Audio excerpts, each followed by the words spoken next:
Nah, Tante udah selesai makan ya?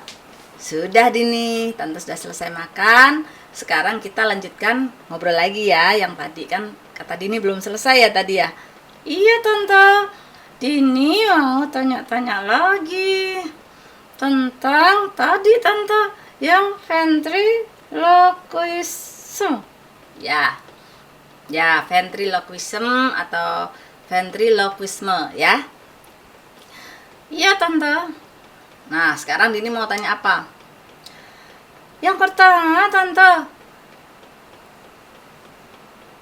Apa? beda antara ventriloquism dengan ventriloquist. Ah, itu Tante. Ya, tadi Tante sudah jelaskan kan. Jadi kalau ventriloquism atau ventriloquisme itu adalah tekniknya, ilmunya. Sedangkan ventriloquist adalah orang yang melakukannya gitu ya. Oh iya ya. Kalau ventriloquism sendiri, itu Tante artinya tadi. Jadi ventriloquisme atau ventriloquism itu adalah sulap suara atau suara perut.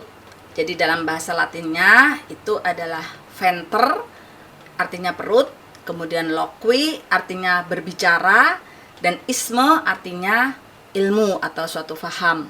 Paham ya? Jadi ventriloquisme itu adalah ilmu yang mempelajari berbicara melalui perut seperti itu. Oh iya iya. Nah, orang yang berbicara seperti itu, dia berusaha untuk tidak menggerakkan bibirnya. Jadi berbicara tanpa menggerakkan bibir. Iya Tante. Tadi juga Tante udah ceritakan ya, bedanya dengan puppet atau pemain boneka. Ya, jadi sama-sama pegang boneka, tapi kalau puppeteer berbicara dengan menggerakkan bibir, sedangkan ventriloquist berbicara tanpa menggerakkan bibir. Nah, gitu Dini. Apalagi Dini? Oh iya nih. Bagaimana sejarah ventriloquism itu Tante? Sejarahnya, jadi awalnya itu adalah suatu bentuk praktek keagamaan. Jadi orang-orang Yunani menyebutnya sebagai ramalan perut. Ramalan perut. Ya, suara-suara yang dihasilkan oleh perut dianggap menjadi suara orang mati atau arwah yang mengambil tempat di dalam perut para ventriloquist itu. Jadi kemudian para ventriloquist itu menafsirkan suara karena mereka dianggap dapat berbicara kepada orang mati serta meramalkan masa depan, begitu Dini. Oh gitu. Nah, pada saat itu para penganut animisme percaya bahwa para pendeta kuil dapat membuat orang mati itu berbicara. Ya, pada waktu itu seperti itu. Oh iya iya Tante. Terus perkembangan sekarang ini bagaimana Tante? Nah, kalau sekarang ini ventriloquist lebih banyak memakai teknik itu sebagai hiburan. Misalnya sekarang banyak stand up komedi yang menggunakan boneka dengan teknik tadi suara perut atau sulap suara ya. Ini sudah berlangsung lama sebetulnya ya. Iya Tante. Kalau di Indonesia sendiri bagaimana Tante? Nah, kalau di Indonesia pertama kali ini diperkenalkan kalau tidak salah oleh Prof. Waldo Waldini ya tahun 50-an. Nah, kemudian sekitar tahun 60-an juga dikenal seorang ventriloquist yang namanya Pak Marijan dengan bonekanya bernama Koko. Koko, ya Koko. Lalu kemudian sekitar tahun 70-an atau sekitar 80-an terkenal itu Gatot Sunyoto dengan bonekanya Tongki. Nah, itu waktu Tante kecil tuh dulu. Oh iya iya. Tapi sekarang sudah banyak ya Tante? Ya, sekarang udah banyak. Dan yang saat ini banyak seperti apa ya? Budi Haha, kemudian Iwel Sastra yang sering Tante lihat di YouTube ya. Kemudian Raditya dengan bonekanya bernama Lola, juga Tenggo dengan bonekanya Jojo gitu ya. Oh iya iya. Kalau itu tante yang siapa ya? Yang Kak Ria Enas dengan Susan itu sama ya? Ya, kalau Kak Ria Enes dengan Susan itu dulu lebih kepada puppeteer ya. Jadi Kak Ria Enes tuh pinter banget gitu membuat suara Susan ya.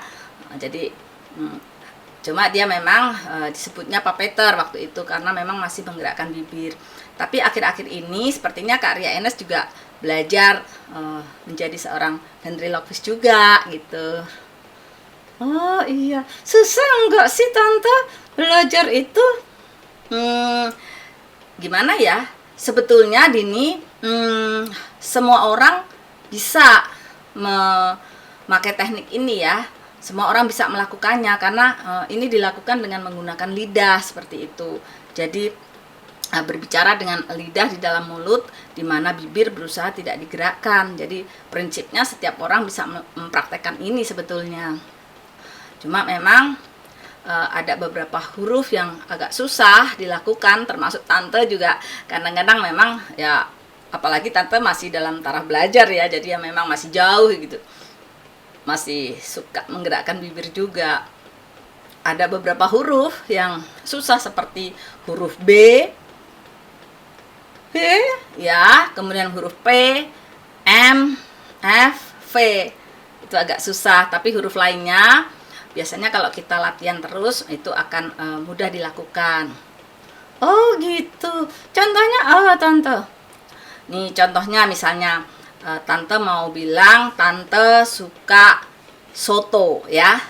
Nah lihat bibir Tante ya. Dalam teknik ini ada 3 macam. Bibir bisa dibuka sedikit, kemudian bibir juga bisa senyum agak lebar, dan bisa senyum paling lebar gitu ya. Jadi antara 3 itu. Misalnya Tante suka soto, maka Tante suka soto. Tante suka soto. gitu. Coba Dini juga bisa pasti. Coba Dini bilang Dini suka sate. Coba Dini suka sate. Nah itu Dini masih menggerakkan bibir. Coba bibirnya jangan gerak, bibirnya diam aja ya. Dini suka sate. Nah itu bisa Dini, berarti Dini juga bisa kan? Oh iya ya tante. Oh iya iya, Dini bisa kalau gitu. Nah seperti itu ya. Jadi kalau kita latihan terus, mungkin kita akan terbiasa dan nanti juga akan bisa untuk huruf-huruf yang susah tadi ya. Kalau Tante sih masih belajar, masih jauh Tante dari itu ya. Oh gitu tante. Tahu sekarang Dini. Berarti sekarang ini tante berbicara melalui Dini. Tante tidak menggerakkan bibir ya. Tante pakai Dini. Iya, jadi memang ventriloquist memakai boneka ya. Ada macam-macam jenis bonekanya. Ada yang dari kain, dari busa, dari karet, bahkan yang secara tradisional ada juga boneka yang dibuat dari kertas ataupun kayu. Harganya pun bervariasi. Ada yang dari 400.000 sampai ke berapa 2 jutaan seperti itu ini. Iya tante.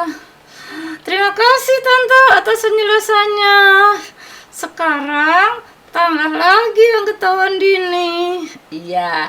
Oke Dini, sekarang kita udah sudah malam ya, kita istirahat dulu ya. Boleh tante. Sekali lagi terima kasih ya tante. Tonton, kita istirahat dulu. Sampai jumpa kembali besok. Dadah. Dadah semua.